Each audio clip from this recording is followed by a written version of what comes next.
الحمد لله رب العالمين والصلاة والسلام على رسوله محمد وعلى آله وأصحابه أجمعين أما بعد قال الله تعالى أعوذ بالله من الشيطان الرجيم بسم الله الرحمن الرحيم يا أيها الناس أنتم الفقراء إلى الله والله هو الغني أن يشأ يذهبكم ويأتي بخلق جديد وما ذلك على الله بعزيز وكان يدعو عمر بن الخطاب رضي الله تعالى عنه اللهم اجعلني في عيني صغير وفي أعين الناس كبيرا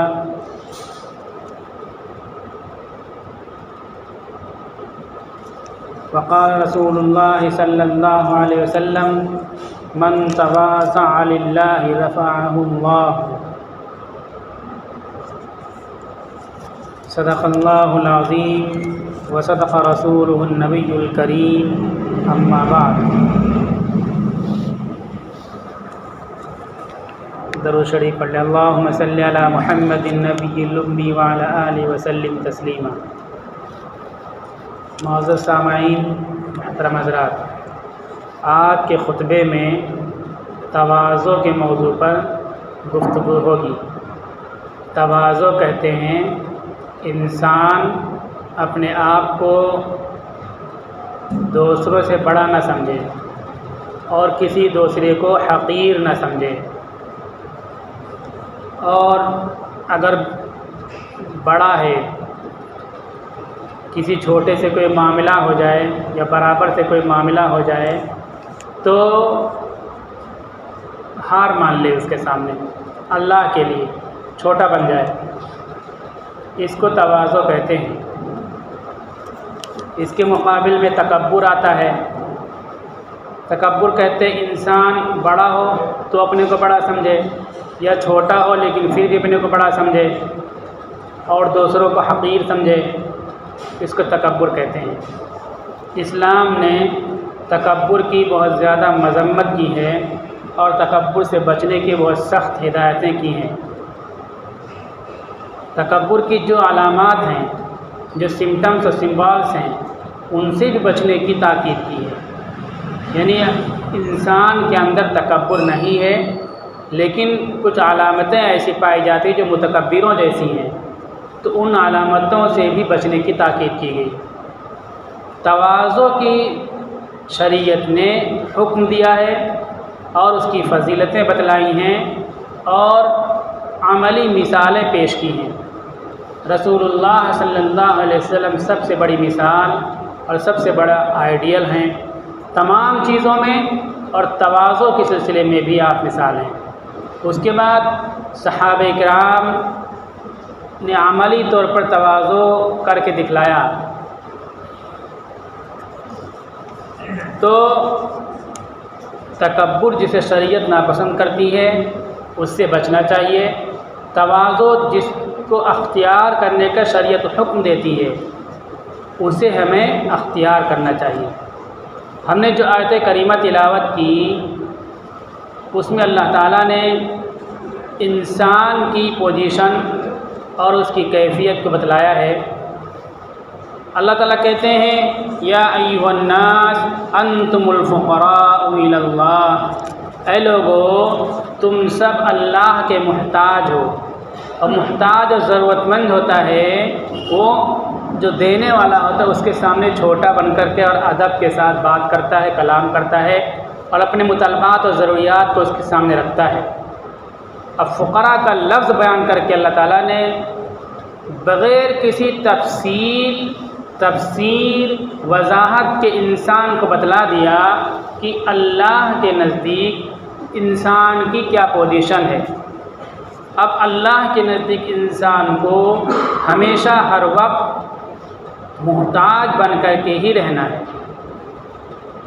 اور اسی انداز میں زندگی کو گزارنا ہے۔ غنی بے نیاز صرف اللہ کی ذات ہے، واللہ هو الغنی، اور اللہ وہ ذات ہے جو غنی ہے۔ اللہ کے علاوہ یہ انسان غنی اور بے نیاز نہیں ہے۔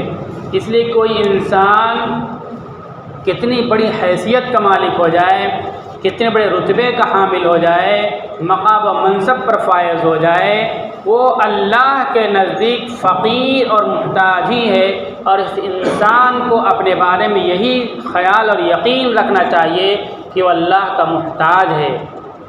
اس لیے کبھی محتاج کے علاوہ غنی والے انداز میں اس کو زندگی گزارنے کی کوشش نہیں کرنی چاہیے۔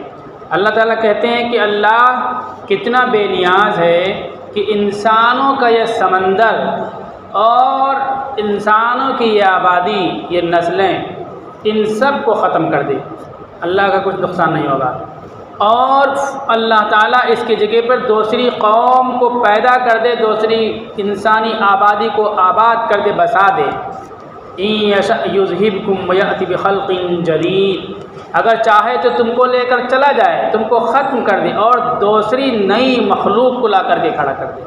اس زمین پر پہلے جناتوں کا بسیرا تھا، ان کی آبادی تھی، آج بھی جنات ہیں، اور ان کی وجہ سے زمین کی رونق اور رنگینی تھی، اس کی آبادی تھی۔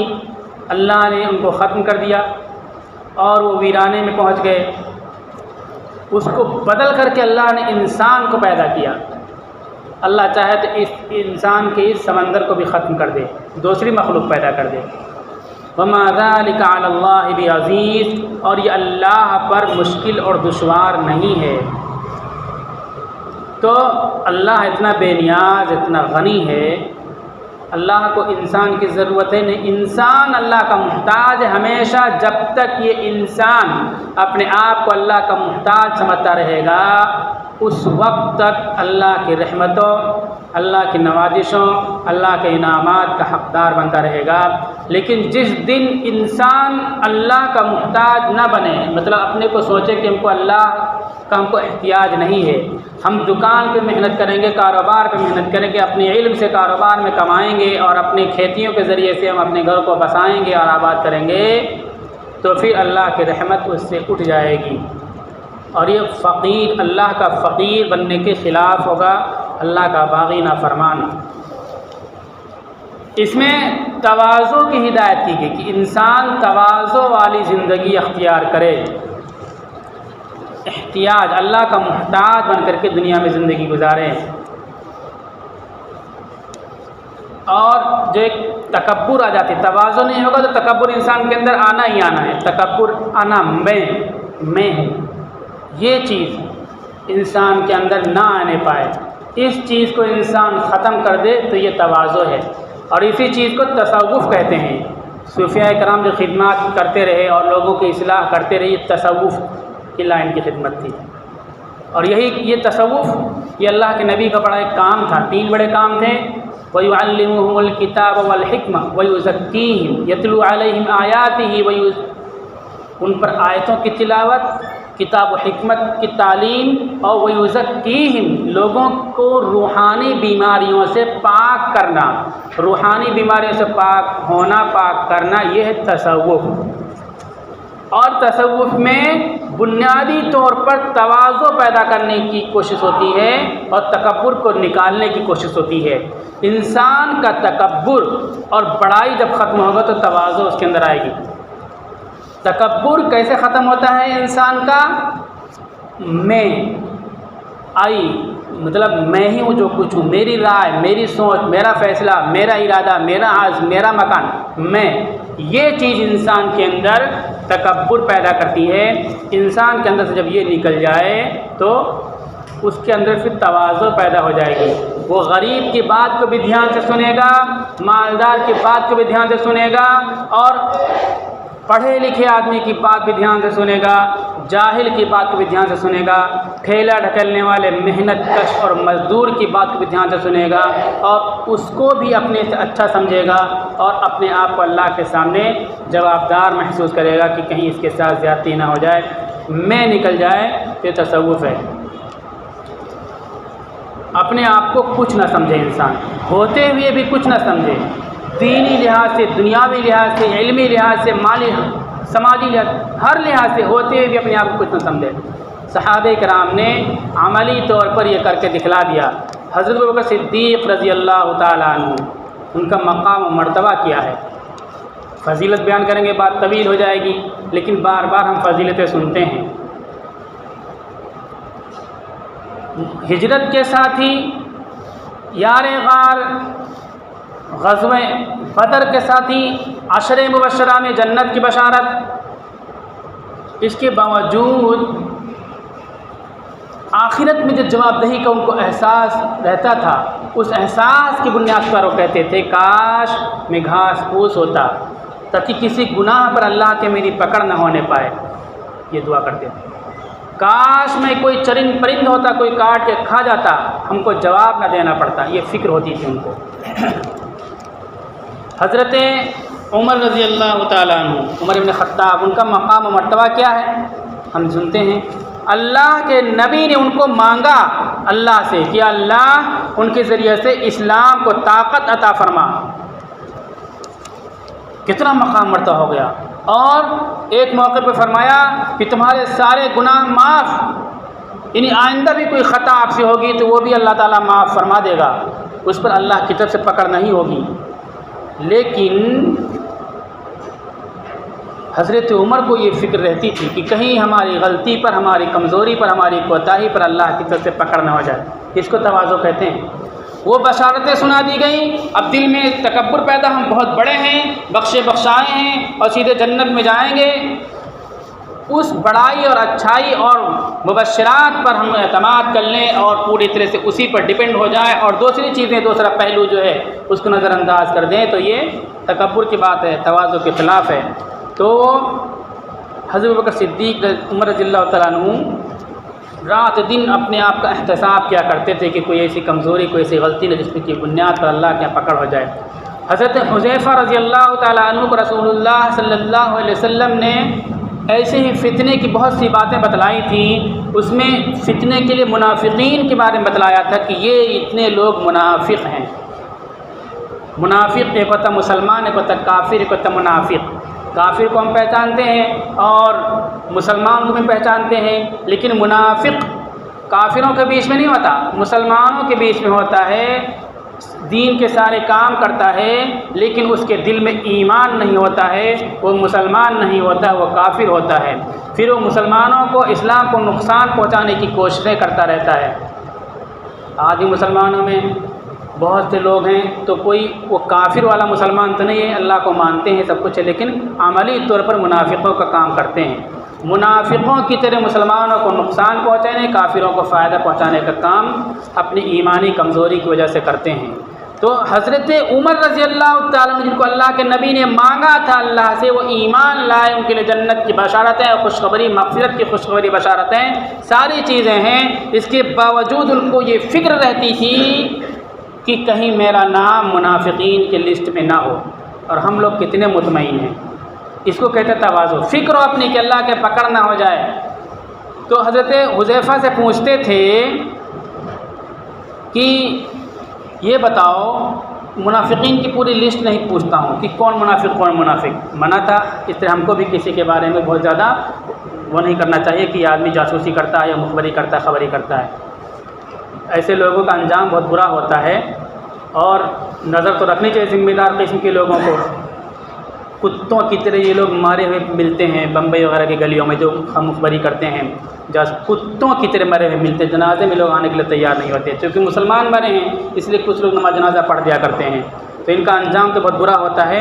ہم کسی مسلمان کو منافق نہیں کہہ سکتے، لیکن وہ اللہ کی طرف سے اللہ کے نبی کو وحی ہوئی کہ یہ منافق ہے، تو اس لسٹ کو بتلایا تھا۔ اب حضرت عمر رضی اللہ عنہ پریشان رہتے تھے کہ کہیں میرا نام اس لسٹ میں نہ ہو۔ ہم لوگ کتنے مطمئن ہیں۔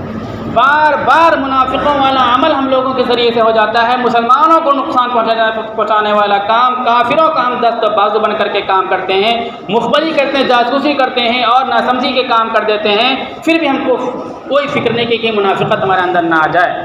پوچھتے بتا دو لسٹ میں ہمارا نام تو نہیں ہے، تو بولے کہ نہیں، آپ کا نام اس لسٹ میں نہیں ہے۔ پھر دعا کرتے، اللہم اجعلنی فی عینی صغیرا وفی اعین الناس کبیرا، یا اللہ ہم کو ہماری نظر میں چھوٹا بنا دے اور لوگوں کی نظر میں بڑا بنا دے۔ ہم لوگ کیا کرتے ہیں، لوگوں کی نظر میں بڑے ہو جائیں، اور لوگوں کی نظر میں بڑے ہیں کہ نہیں ہیں، لیکن اپنے نظر میں بہت بڑے آدمی، بہت بڑے نیتا، بہت بڑے سردار، ہر چیز میں شمار کر لیجیے، نیتا، سردار، عالم، ڈاکٹر، انجینئر، تاجر، کاروباری، ہر چیز میں شمار، یہ دماغ میں ہمارے ہوتا ہے۔ اتنے بڑے صحابی اللہ کے نبی نے مانگا تھا، ان کو ڈر تھا کہ منافقت نہ ہو، جو ہمارے اندر آ جائے، منافقوں کی لسٹ میں ہمارا نام نہ ہو، اس کی فکر رہتی تھی، اور ساتھ میں اللہ سے دعا کرتے تھے اپنی نظر میں ہم چھوٹے رہیں، لوگوں کی نظر میں بڑے ہو جائیں۔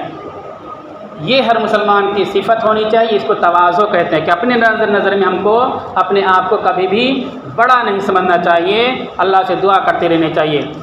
ایک مرتبہ حضرت علی کا کیا مقام، داماد ہیں رسول اللہ صلی اللہ علیہ وسلم کے، اور جنت کی سردار جو خاتون فاطمہ ان کے شوہر ہیں، عورتوں کے سردار، اور جو ان کے بیٹے حسن حسین ہیں، جنت کے جوانوں کے سردار، ان کے باپ ہیں۔ یہ مقام و مرتبہ فاتح خیبر ہیں، بچوں میں پہلے ایمان لانے والے ہیں، دنیا بھر کی بشارتیں ان کی ہیں، لیکن اپنے آپ کو کوئی جب تعارف پوچھتا تو یہ سب نہیں بتاتے تھے وہ۔ ایک مرتبہ کوئی آیا مدینہ منورہ میں، پوچھا کہ آپ انت علی، کیا آپ علی ہیں؟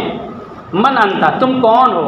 بولے علی بولے ما انا الا رجل من المسلمین، میں تو صرف مسلمانوں میں سے ایک مسلمان ہوں، مسلمانوں میں سے ایک آدمی ہوں۔ کوئی دوسرا لمبا چوڑا تعارف اپنا نہیں کرایا جس سے بڑپن ٹپکے۔ یہ چھوٹاپن انسان کو بلندی دیتا ہے، عزت دیتا ہے۔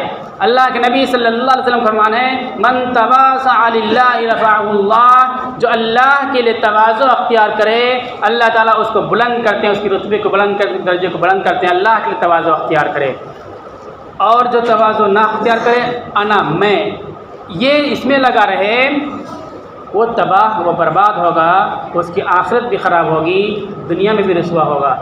ہم لوگوں سے گناہ ہوتے ہیں، معصیت ہوتے ہیں، تو یہ کہتے ہیں شیطان نے دھوکہ دے دیا، شیطان نے پھسلا دیا۔ شیطان پھسلاتا ہے، شیطان دھوکہ دیتا ہے، شیطان سلاتا ہے، نمازوں میں، دیگر اوقات میں، دین کے کاموں سے شیطان روکتا ہے، یہ سچ ہے۔ حدیثیں بھی ہیں، قرآن کی آیتیں بھی ہیں، شیطان کا اللہ سے وہ عہد بھی ہے کہ میں انسانوں کو بہکاؤں گا۔ لیکن یہ دیکھو کہ شیطان کو کس نے بہکایا؟ عزازیل تھا، طاؤس الملائکہ تھا، روئے زمین پر کوئی حصہ نہیں جہاں اس نے عبادت نہ کی ہو۔ اللہ کا حکم آیا کہ سجدے کرو، اس نے انکار کر دیا۔ کون سے شیطان نے اس شیطان کو بہکایا؟ اس کی انا نے اس کو بہکایا کہ میں تو اس سے بڑا ہوں، یہ انسان مٹی سے بنا، میں آگ سے بنا، آگ اوپر جاتی مٹی نیچے، تو میں ایسا کیوں کروں کہ اس کو سجدہ کروں؟ انا، پتہ چلا کہ انا شیطان سے بھی بڑی چیز ہے۔ اپنے کو بڑا سمجھنا اور تکبر اختیار کرنا، تواضع نہ اختیار کرنا، یہ شیطان سے بھی بڑی چیز ہے۔ شیطان تو لا حول پڑھو بھگ جاتا ہے، اذان سنے گا بھگ جاتا ہے، آیت الکرسی پڑھو بھگ جاتا ہے، لیکن انا ایسی چیز ہے کہ انسان کے ساتھ لگی رہتی ہے۔ اس لیے انسان کو اپنی انا کو فنا کرنے کی ضرورت ہے، اور انا کو نکالنا ضروری ہے انسان کے لیے۔ اگر انا نہیں نکالیں گے تو انسان بغیر شیطان کے بہکانے کے خود ہی بہک جائے گا، بڑے بڑے جرائم، بڑے بڑے گناہ کرے گا۔ آپ یہ دیکھ لیجیے، آپس میں اختلافات ہوتے، رنجشیں ہوتی، جھگڑے ہوتے ہیں، اس میں شیطان نہیں ہوتا ہے۔ ہم انسان جان بوجھ کر کے لڑتے ہیں، اپنے بیوی بچوں سے لڑتے ہیں، اپنے غریب پڑوسیوں سے لڑتے ہیں، اپنے مزدوروں سے لڑتے ہیں، اپنے رعایا سے لڑتے ہیں، اپنی جنتا سے لڑتے ہیں، اپنے معاملین سے لڑتے ہیں، کمزوروں سے لڑتے ہیں، انا کی بنیاد پر کہ نوکر ہو کر کے کیوں ایسا بول دیا، بیٹا اور بیوی ہو کر کے ایسا کیوں کہہ دیا۔ انا کی بنیاد پر ظلم کرتے، اتیاچار کرتے، انیائے کرتے ہیں۔ تو انا ایسی بڑی مصیبت اور بلا ہے کہ شیطان سے بھی بڑی چیز ہے۔ جب انا انسان کے اندر آتی ہے تو انا انسان کو ہر برائی میں مبتلا کر دیتی ہے اور شیطان کو رخصت دے دیتی ہے۔ انا یہ مصیبت ہے جس نے شیطان کو، عزازیل کو شیطان بنایا۔ شیطان کا مکر و فریب انسان کی انا اور انسان کے مکر و فریب سے کم ہوتا ہے۔ قرآن نے کہا ان کید الشیطان کان ضعیفا، شیطان کا مکر کمزور ہوتا ہے۔ ان کیدکن عظیم، یہ انسان کے جب ذکر آیا، انسان کا تذکرہ آیا، اللہ تعالیٰ کہتے ہیں کہ ان کا مکر بہت بڑھا ہوا ہے۔ تو شیطان سے بچنا چاہیے، ڈرنا چاہیے، لیکن شیطان سے بڑی چیز انسان کی انا اور تکبر اور انانیت ہے، اس سے بچنا چاہیے اور اس سے دور رہنا چاہیے۔ ایک واقعہ سنا کر کے بات ختم کرتا ہوں۔ مفتی حسن صاحب دارالعلوم دیوبند استاد تھے۔ یہ انا کہاں ختم ہوتی ہے؟ ایک تو تبلیغی جماعت میں ختم ہوتی ہے، اور دوسری چیز خانقاہوں میں اولیاء کرام اور صوفیاء کرام کے پاس ختم ہوتی ہے۔ مفتی حسن صاحب دارالعلوم دیوبند کے استاد تھے، بعد میں پڑوس ملک میں چلے گئے۔ وہ استاد ہونا بہت بڑی بات ہے۔ حضرت تھانوی رحمۃ اللہ علیہ سے بیعت ہونا چاہتے تھے کہ میں ان سے بیعت ہو جائے، نسبت قائم ہو جائے اور اپنی اصلاح، اپنی انا کو ہم دور کریں۔ تو وہ بیعت نہیں کر رہے تھے، کئی بار خط لکھا نہیں بیعت کے، پھر چلے گئے کہ بلا میں بیعت ہو کر کے جاؤں گا نہیں آپ کے یہاں سے۔ تو بولے دیکھو اب ضد کرے تو 3 شرطیں ہماری ہیں۔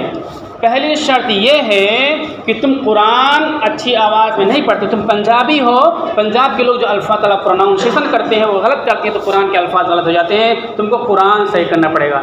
دارالعلوم دیوبند کے استاد انتہائی لائق مند اور قابل استاد، ان کو پیر کہتے ہیں کہ تم قرآن جا کر کے صحیح کرو۔ دوسری چیز ان کو یہ کہا کہ تم نے یہ کتابیں دوسرے خیال کے علماء سے پڑھی ہیں، تم جا کر کے دارالعلوم دیوبند میں اسٹوڈنٹس طلباء کے ساتھ بیٹھ کر کے وہ کتابیں استادوں سے پڑھو۔ اتنے اونچے منصب پر تھے، برابر میں آ گئے۔ یہ تواضع ہے۔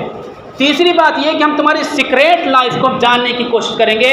تمہاری بیوی بیٹھے گی ہمارے سامنے پردے کے پیچھے، ہم پوچھیں گے تمہاری زندگی کیسے گزرتی ہے۔ اللہ کے نبی کی گواہی ہے، جو اپنی بیوی بچوں کے ساتھ اچھا ہوگا وہ اللہ کے نزدیک اچھا ہوگا، وہ نیک و پرہیزگار ہوگا۔ ایک تو بیوی سے یہ معلوم کریں گے نماز، عبادت، ذکر و اذکار، معمولات، اشراق، تہجد، یہ سب چیزیں۔ دوسری چیز تمہارے اخلاق کیسے ہیں، ہم اور آپ دیکھیں، جائزہ لیں۔ وہ تینوں کام کے لیے تیار ہو گئے کہ ہاں ٹھیک ہے۔ اس سے تواضع، جب تواضع آئے گی تو انسان کی انا ختم ہوگی اور اللہ اس کے رتبے مقام کو بلند کریں گے۔ ہم لوگ تواضع اختیار کریں گے، جھگڑے لڑائی ہمارے ختم ہو جائیں گے۔ کوئی زیادتی کر رہا ہے ہم صبر کر لیں۔ صحابہ کی صفت رحماء بینہم اشداء علی الکفار، کافروں پر سخت ہیں، تنہا لاکھوں کے بیچ میں گھس جاتے ہیں، ہزاروں کے بیچ میں مقابلہ کرتے ہیں، لیکن جب آپس میں بات آتی طاقتور ہوتے ہوئے بھی کمزور کے سامنے چپ ہو جاتے ہیں اور اس کے ساتھ الٹ کر کے ریئیکٹ نہیں کرتے ہیں، مقابلہ بدلہ نہیں لیتے ہیں۔ صحابہ کی صفت، جب انا ہماری فنا ہوگی اور تواضع کی صفت پیدا ہوگی، ہمارے جھگڑے بھی ختم ہو جائیں گے، ہمارے درجے بھی بلند ہوں گے۔ اللہ تعالی ہم کو تواضع کی صفت عطا فرمائے اور تکبر سے بچائے۔